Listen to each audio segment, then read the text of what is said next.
الفاشل اللي ما يتعلمش من سبب فشله، والناجح اللي يتعلم من غلطه وما يكرهوش تاني. هتقولي انت عايز تقول ايه؟ هقول لك انا عايز اقول ايه.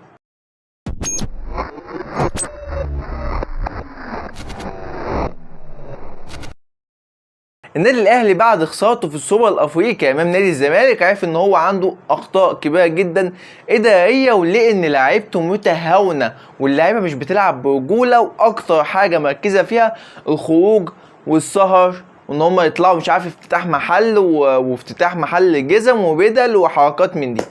لكن الاهلي اول ما لاحظ الحته دي وبعد اول فشل اتعلم من غلطه، وعين الاستاذ الكابتن محمد رمضان، عينه مديرا رياضيا للنادي الاهلي ومعاه اختصاصات مدير الكوره.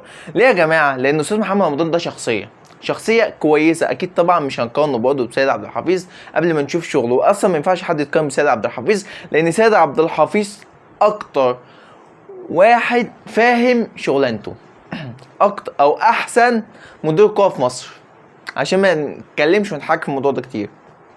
قبل ما نتعمق في الموضوع طبعا، السلام عليكم ورحمه الله وبركاته، واهلا بكم في حلقه جديده ونهائيه باذن الله تعالى. قبل البدايه والنهايه لا ننسى دوما الدعاء لاخواتنا في فلسطين، اللهم انصر اخواننا المستضعفين في فلسطين.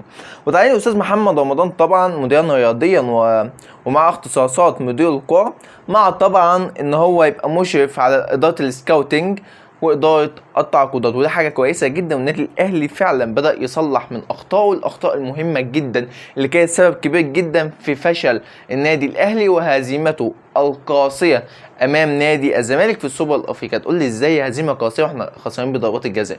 اقول لك خسرانين بضربات الجزاء، لكن هزيمه الزمالك غير هزيمه اي نادي تاني. هزيمه الزمالك دي بتتسجل في التاريخ. الاهلي خسر من نادي الزمالك 2014 2024 1994 بتتسجل في التاريخ كده. فدي مش اي هزيمه وانت خسران امام نادي الزمالك. خسرت بضربات الجزاء. عملت حاجه في الملعب؟ لا. طب لو عملت حاجه وخسرت عادي، يبقى انت جيت وعملت ومش موفق، لكن انت ما كنتش موجود اصلا، انت ما رحتش السعوديه اصلا. فطبعا ده قرار سليم جدا جدا من الكابتن محمود الخطيب، وباذن الله الكابتن محمد رمضان يبقى على قدر المسؤوليه للنادي الاهلي اديها له. طيب دي اهم نقطه توقفنا عندها النهارده. في موضوع تاني بقى، والنادي الاهلي كالعاده بيشرفنا في كل مكان وفي كل حته. بص، انا الاهلي كل حلقه او كل حلقتين ثلاثه بطلع اقول لك الاهلي عظيم، الاهلي كبير، الاهلي مفيش منه اتنين. هو ده الكلام برضه اللي عايز اقول لك في حلقتنا النهارده، لكن عشان ما اطولش عليك انت عارف انا اقول ايه، والشكرانيه انت اشكر انت بقى في النادي الاهلي براحتك في الكومنتات. هقول لك ان بيرسي تاو بجانب هالاند وفينيسيوس جونيور وهاري كين ومجموعه كبيره جدا من اللاعبين فين؟ في بوستر نجوم كاس العالم للانديه. ويجي واحد مخنث يقول لي النادي الاهلي مش اكبر نادي في القاره، وفي نادي تاني اكبر نادي في القاره، ومش عارف نادي ايه هو اللي مشرفنا في القاره كلها. طيب احب اقول لك يا سيادتك ان النادي الاهلي مشرفنا في العالم كله، مشرف مصر في العالم كله، واسمه الاهلي المصري. الاهلي المصري راح لعب مباراه في كاس العالم، مش هيتقال عليه الاهلي، مش هيتقال عليه الاهلي بتاع القاهره، هيتقال عليه الاهلي المصري. ما الاهلي بتاع القاهره هي هيتقال عليه الاهلي المصري. نادي الزمالك هيروح يلعب في الكونفدراليه، بيلعب باسم مين؟ بيلعب باسم مصر، بيلعب باسم مصر. نادي بيراميدز طموح هيروح يلعب في كاس البطيخ باسم مين؟ باسم مصر. فاهم حاجه؟ ان كل الكيان ده قايم على ايه؟ على رفع صورة واسم مصر. فالنادي الاهلي بيرفع اسم مصر في كاس العالم للانديه، وباذن الله يعمل بطوله قويه جدا. وبالمناسبه عندنا بطوله يوم 29 الجايه. بطوله ايه؟ بطوله 3 قارات، نص العالم مع العين الاماراتي، فلازم نكسبها، ما عندناش اي خيارات تانية، لازم نكسبها. طيب صفقه بقى الزمالك القادمه اللي كاتبها لك في العنوان.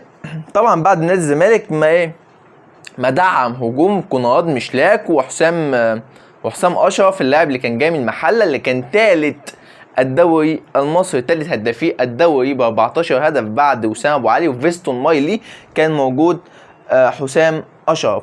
طيب النادي الزمالك بقى عايز ايه؟ عايز يدعم خط الدفاع بتاعه. طيب هيدعم خط الدفاع بمين؟ بنجم نادي بيراميدز اسامه جلال.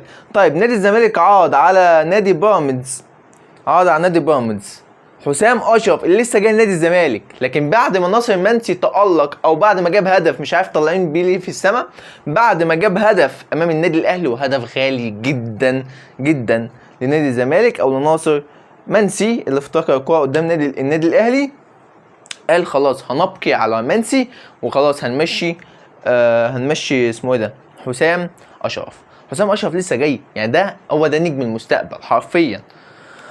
فالمهم نادي الزمالك عرض حسام اشرف زائد 20 مليون جنيه زائد 30% اعاده بيع عشان ياخدوا اسامه جلال.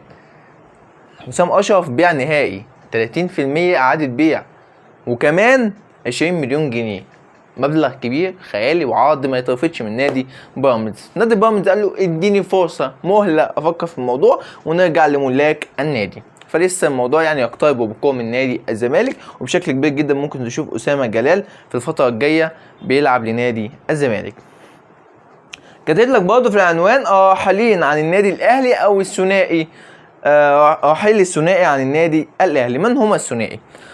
بعد طبعا ما اسامه جلال ما هيمشي من مين؟ من نادي بيراميدز، فنادي بيراميدز عايز يجيب لاعب. من هو اللاعب ده بقى؟ اللاعب ده من النادي الاهلي، من النادي الاهلي. من هو؟ خالد عبد الفتاح. خالد عبد الفتاح هو بديل اسامه جلال بالنسبه لنادي بيراميدز، ونادي بيراميدز كلم خالد عبد الفتاح قال له خلص نفسك من الاهلي وتعالى، خلص نفسك وتعالى.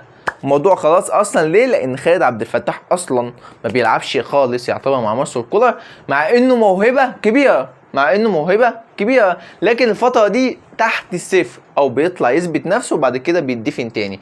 بيطلع في الماتشات الصعبه يثبت نفسه وينزل، بيطلع في الماتشات السهله يثبت نفسه وبيثبت ان هو جامد، وبينزل تاني يقعد على الدكه وينام تحت رصيف. بس كده هو ده اللي بيعمله. فطبعا لو خلص نفسه هيمشي من النادي الاهلي. طب مين التاني بقى؟ التاني كريم نيدفيد جاي له عروض كتير جدا، وكلم مارسيل كولر في بدايه شهر 9. مارسيل كولر قال نيدفيد قال له كولر ايه؟ قال له انا شايف الفتره ان انت مش معتمد عليها خالص، خلاص ما مش هتعتمد عليه، اديني فرصتي ان انا احترف او ان انا العب لاي نادي تاني. قال له لا، انا معتمد عليك وعايزك معايا في الفرقه. طيب لعبنا كام مباراة؟ 3 مباريات، 2 جمهورية وواحدة مع الزمالك، والتلاتة نيدفيد خارج القائمة اصلا، نايم في السرير في بيتهم. يعني فريقك بيلعب في الملعب واحماءات وكوره وشغل عالي وانت نايم في بيتكم. صباح الفل يا حبيبي، صباح الفل. فطبعا نيدفيد زعلان جدا من الموضوع ده، وجاي له عروض وبيفكر بجدية انه يرحل عن النادي الاهلي بسبب المشاركه، بسبب قله المشاركه، ولو شارك مع النادي الاهلي الفتره الجايه خلاص يعتبره موجود. لكن يا جماعه انا شايف ان مارسيل كولر لا، خالد عبد الفتاح من افضل اللعيبه طبعا في مصر. انا بقول لك كل حلقه لعيبه الاهلي افضل لعيبه في مصر، تمام؟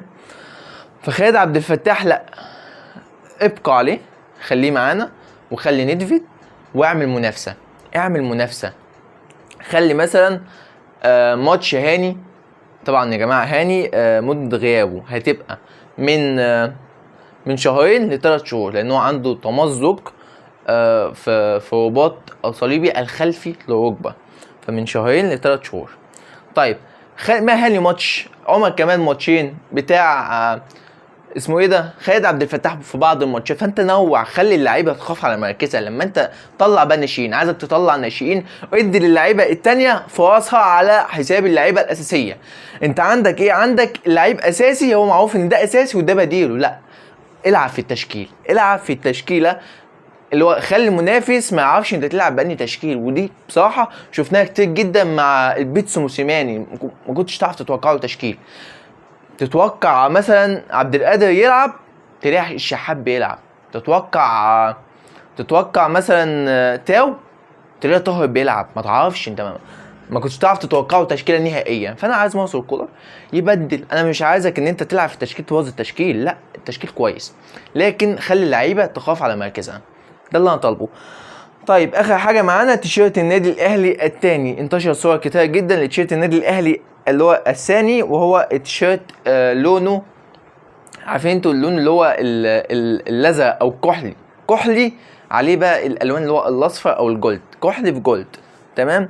فبصراحه وبتحس ان هو باهت. عارف انت اللون الاسود، اللون الاسود لما بتدخله الغساله ويبقى معاه لبس عليه كلوش بيبهت، تحس ان هو لونه اتغير، ما تعرفش هو ولا كحلي ولا ازرق ولا اسود، تحس اللون كده في النص ما تعرفش هو ايه.